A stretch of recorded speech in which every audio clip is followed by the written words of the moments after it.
Good evening and welcome to Virginia's Views and Vibes. I'm your host, Ginny Gardner, and tonight it's my pleasure to have community activist, former counselor for candidate for mayor, member of the Post 440 American Legion, member of the Italian American Alliance National Chapter Legal Counsel, my friend Al Ciccinelli. Welcome, Al. Thank you so much for coming. Thanks for having me, Ginny.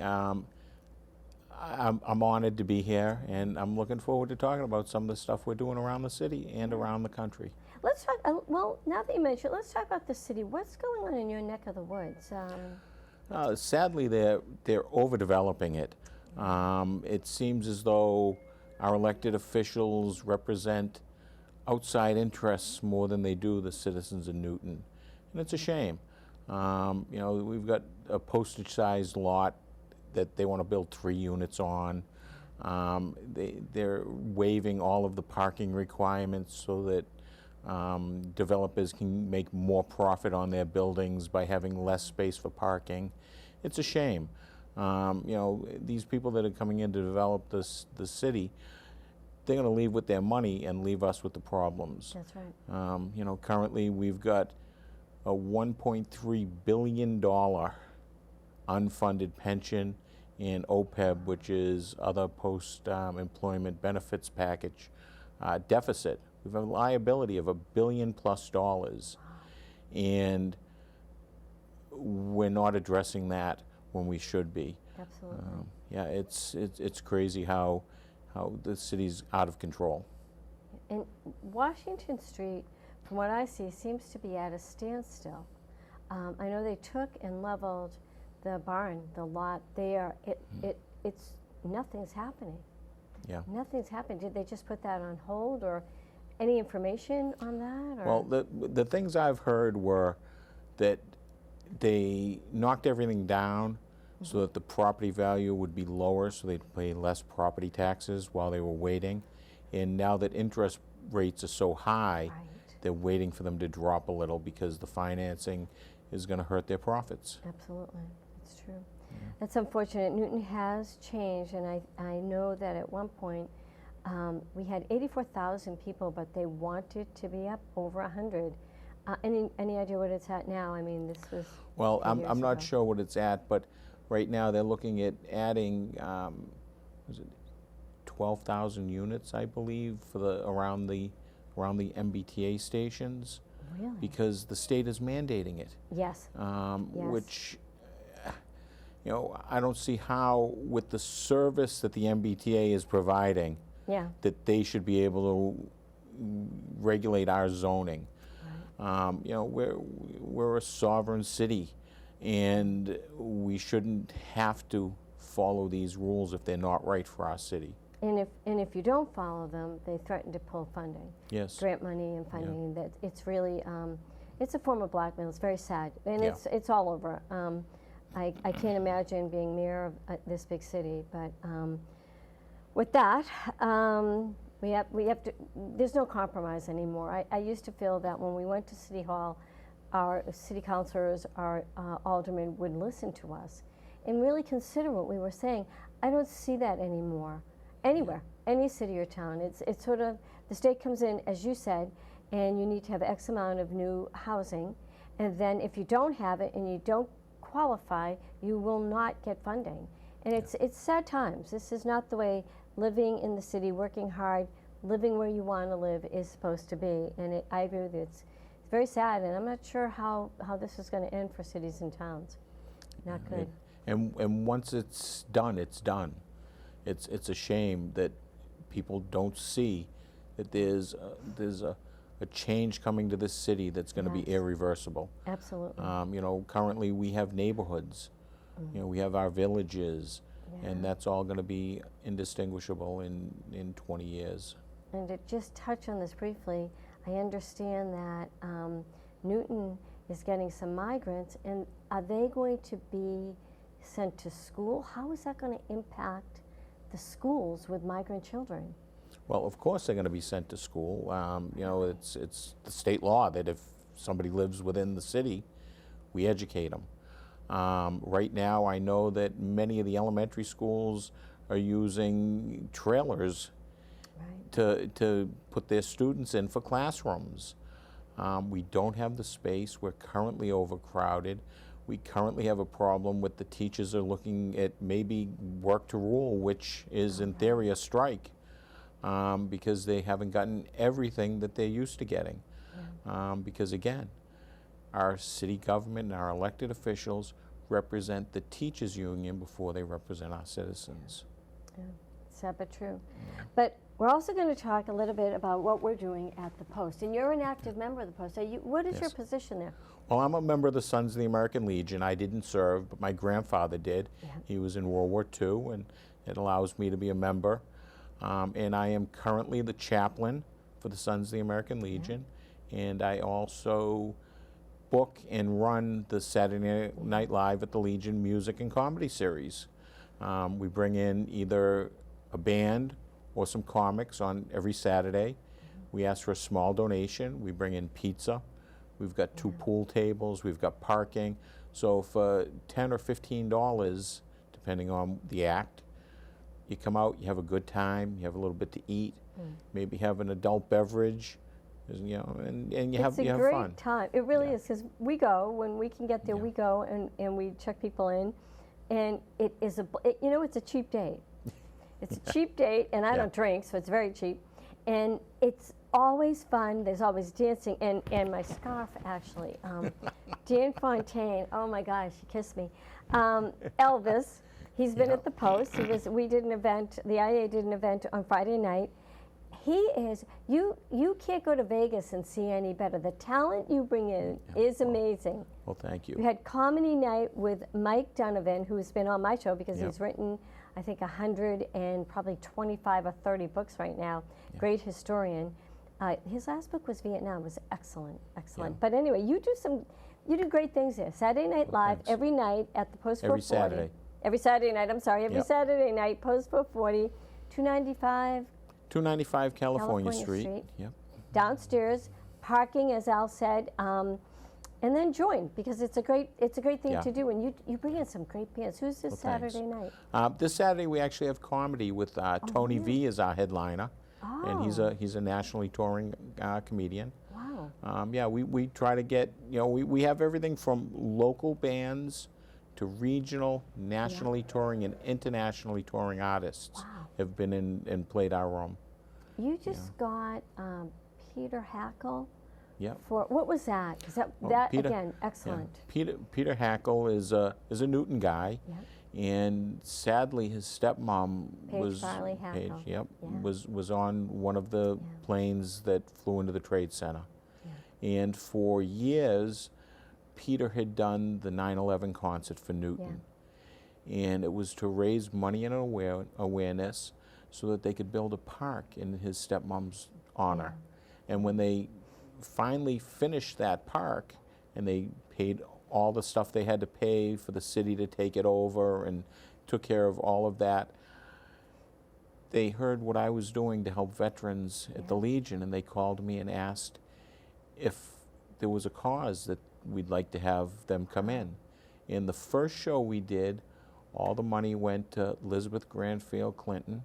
She's a veteran that's got Huntington's disease.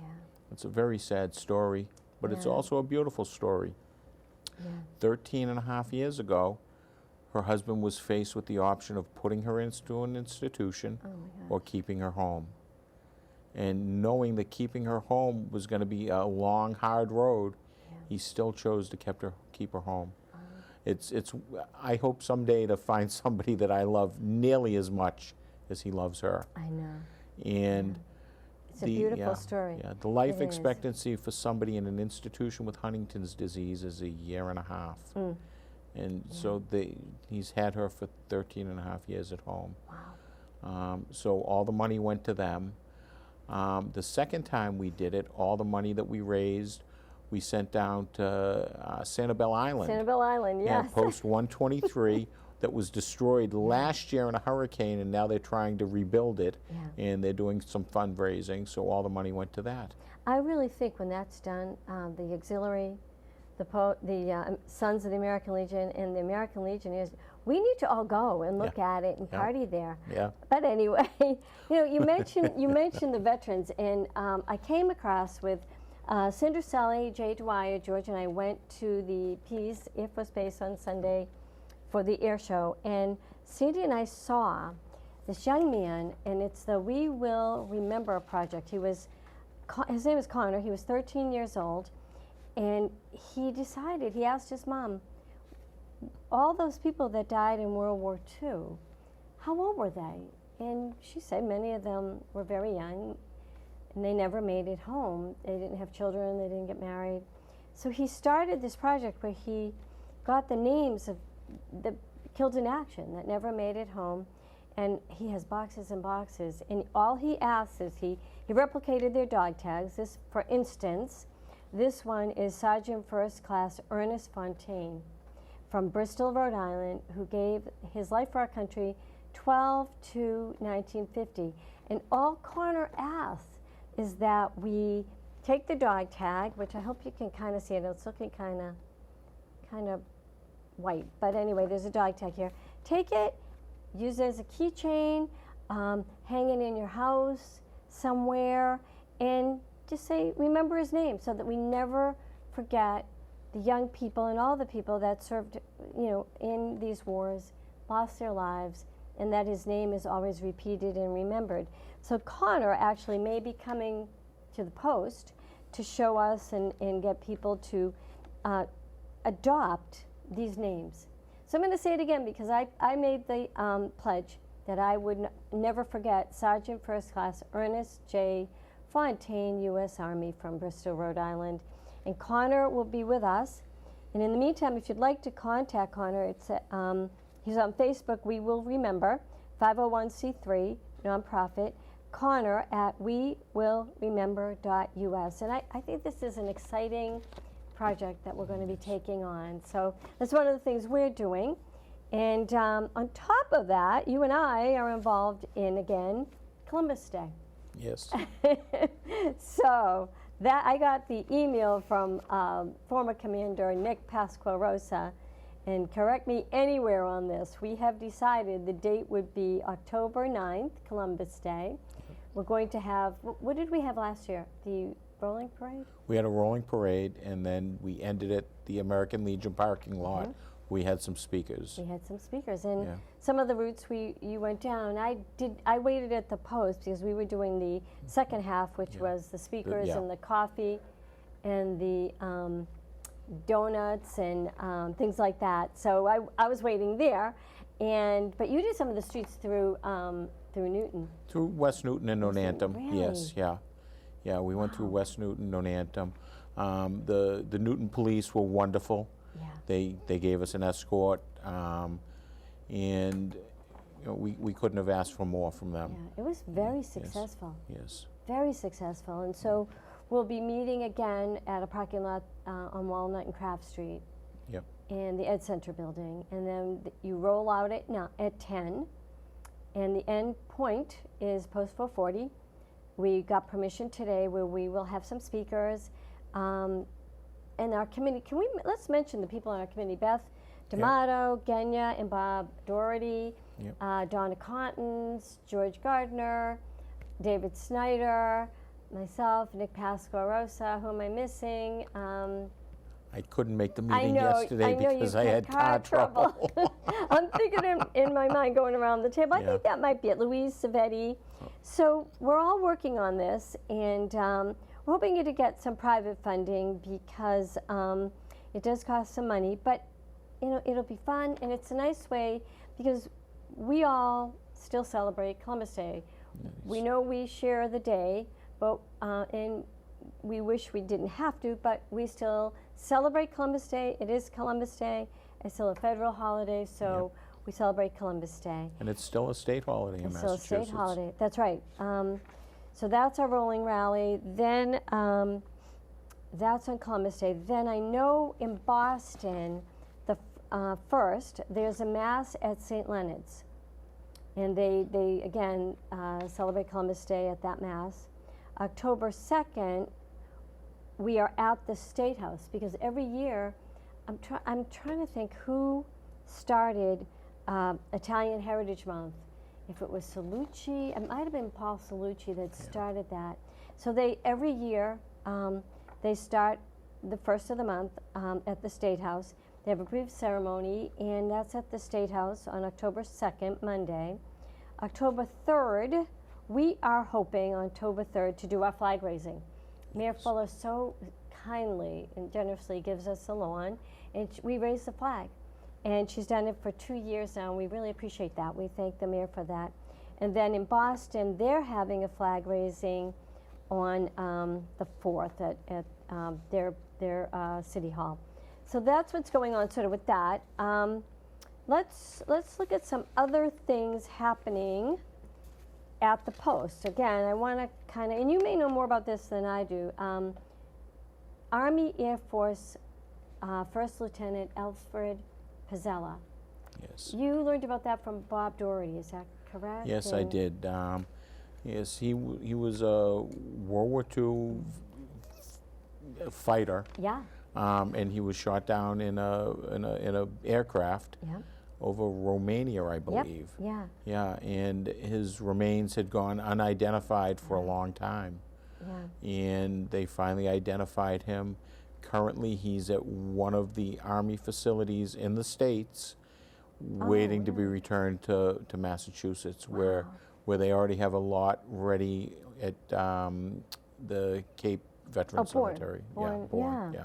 Oh my, and I know I heard that the sons, of course, American Legion Auxiliary and the American Legion will be taking part in doing something because he was, in actual fact, from Nonantum. Yes. He was 27 years old. I looked up his story, and he was in one of the big bombing raids and was shot down over targeting oil fields near Romania. And I think it says somewhere, after the war, American remains that were unidentified, it took 80 years. 80 years.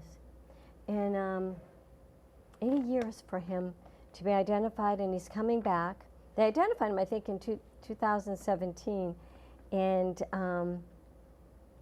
again, he'll be coming back, and we hope to honor him in Nonantum. Yes. Because hometown boy, and he'll be buried in Bourne. So that's just another thing the Post will be involved with. And I kind of want to look at other things that the IAA is doing. You could talk a little bit about Friday night, my scarf.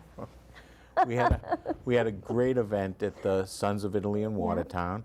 We had Dan Fontaine III in, and he has a show called Viva Las Elvis and the Memphis Sun Mafia. Yep. And they are phenomenal. Dan has participated in Elvis competitions around the country. And actually, I believe he went to Canada for one, really? So around the world. Wow. Wow. And in Elvis, in the international competition, with 1,200 competitors, he came in third. Wow. He really takes it serious. He's amazing. He is. He is, you know, if you close your eyes, really and truly, Elvis is in the building. He really is. Elvis is in the building, and every song is just so, you know, for me, I am taken back into, see, it's Elvis. And I talked to Dan before and after the show. We had our picture taken with him, but for that time that he's on stage, this is Elvis to me. And yes. He, at the end, if you're close enough, he will give you a scarf and give you a kiss on the cheek, which the scarf, and he puts it. It's so cool how he does it.